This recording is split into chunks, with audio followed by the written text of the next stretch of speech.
बारे के सेठी भैया बजौला एकदम प्योर देहाती अंदाज में। अरे धाकड़ भाई चापा। अरे रविंद्र भैया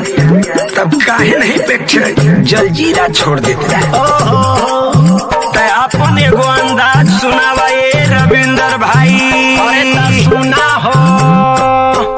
ए हाँ ए हाँ ए हाँ ए हाँ ए हाँ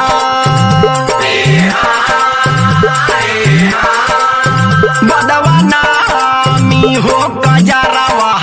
बदवा नामी हो कजरवा बदवा नामी हो कजरवा बदवा नामी हो कजरवा बदवा नामी हो कजरवा बदवा नामी हो कजरवा बदवा नामी हो कजरवा बदवा नामी हो कजरवा बदवा नामी हो कजरवा ए हाँ ए हाँ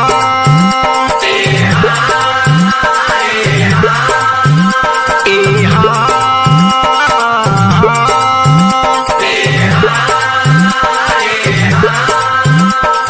दाल भात बनावे भैया काटत बाड़े लोई भैया काटत बाड़े लोई दाल भात बनावे भैया काटत बाड़े लोई बीच से जरिया भौजी लोटे अबे लइकवा होई हो अबे लइकवा होई बदवा नामी हो कजरवा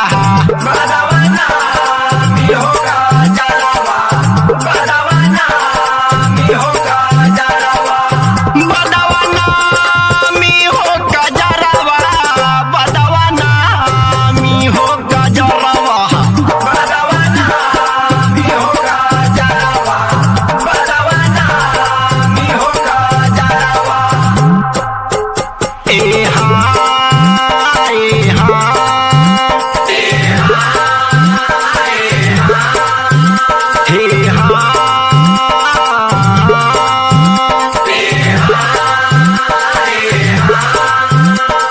हाय दैया मुआली दर्द से हाय दैया मुआली दर्द से हाय दैया मुआली दर्द से नया न लड़ाला बारे दूसरा मरद से हो दूसरा मरद से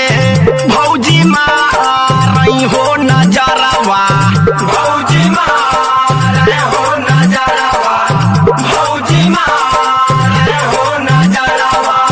भौजी मारई हो नजरवा भौजी मारई हो नजरवा भौजी मारे हो नजरवा भौजी मारे हो नजरवा ए